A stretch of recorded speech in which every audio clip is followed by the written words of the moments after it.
दुनिया तेजी से बदल रही है, नई शक्तियां उभर रही हैं, नए गठबंधन बन रहे हैं और वैश्विक राजनीति का संतुलन हर दिन नई दिशा ले रहा है।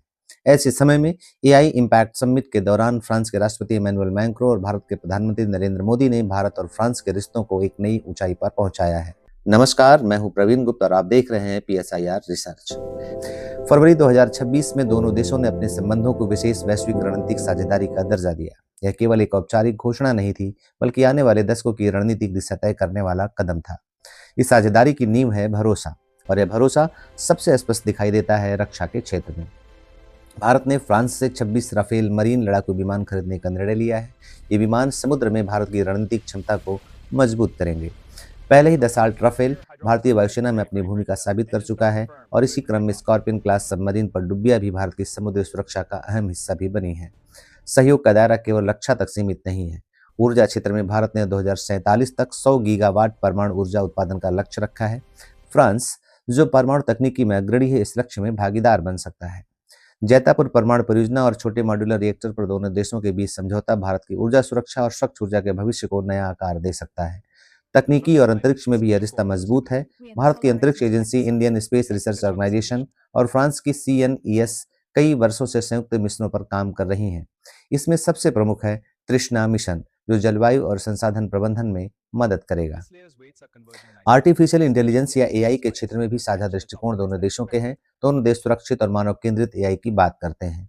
भारतीय स्टार्टअप्स को पेरिस के प्रमुख स्टार्टअप हब स्टेशन ऐप से जोड़ने का समझौता हुआ है, जिसमें नवाचार को वैश्विक मंच मिल सकता है।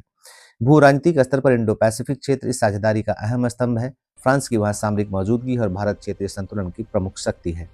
फ्रांस ने संयुक्त राष्ट्र सुरक्षा परिषद में भारत की अस्थायी सदस्यता के समर्थन को दोहराया है, लेकिन हर रणनीतिक साझेदारी की तरह यहाँ भी कुछ जटिलताएं विद्यमान हैं। इन जटिलताओं में सबसे प्रमुख है रक्षा समझौतों के क्रियान्वयन में देरी, तकनीकी हस्तांतरण पर लंबी और कठिन बातचीत तथा रूस यूक्रेन युद्ध पर दोनों देशों के दृष्टिकोण में अंतर। फ्रांस खुलकर यूक्रेन का समर्थन करता है, जबकि भारत संतुलित और स्वतंत्र विदेश नीति अपनाता है। इसी तरह व्यापार के मोर्चे पर यूरोपीय नियम भारतीय निर्यातकों के लिए चुनौती बन सकते हैं, जिसमें कार्बन टैक्स और पर्यावरण मानक जैसे मुद्दे भविष्य में असर डाल सकते हैं।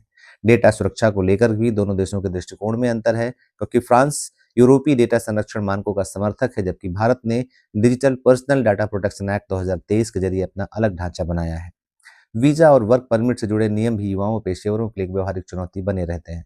यानी कि यह रिश्ता तो मजबूत है, लेकिन पूरी तरह आसान नहीं है। इन सब में सवाल उठता है, इन सब का असर आम भारतीय पर क्या पड़ेगा। वास्तव में जब रक्षा मजबूत होती है तो देश सुरक्षित होता है, और जब ऊर्जा स्थिर होती है तो उद्योग और रोजगार बढ़ते हैं, और जब स्टार्टअप्स को अंतर्राष्ट्रीय मंच मिलता है तो युवाओं के लिए नए अवसर पैदा होते हैं। इसी तरह जब अंतरिक्ष सहयोग से बेहतर मौसम पूर्वानुमान मिलता है तो किसान और आपदा प्रबंधन दोनों को लाभ होता है। इसलिए साझेदारी केवल सरकारों के बीच का समझौता नहीं है, यह सैनिक, किसान, छात्र, वैज्ञानिक और उद्यमी सभी से जुड़ी हुई है। इसलिए इस समझौते की सच्ची परीक्षा यही होगी कि क्या यह रणनीतिक सहयोग आम नागरिक की जिंदगी को बेहतर बना पाता है या नहीं। अगर चुनौतियों को संवाद से सुलझाया गया और सहयोग को संतुलन के साथ आगे बढ़ाया गया तो यह रिश्ता आने वाले वर्षों में भारत की वैश्विक भूमिका को और सशक्त बना सकता है। और तब यह साझेदारी सिर्फ कूटनीति की कहानी नहीं रहेगी, बल्कि विकास, सुरक्षा और अवसर की कहानी बन जाएगी। इस मुद्दे पर अपनी राय कमेंट बॉक्स में जरूर दें, और अगर वीडियो अच्छी लगे तो इसे अधिक से अधिक शेयर करें और इस चैनल को सब्सक्राइब करें। Thank you.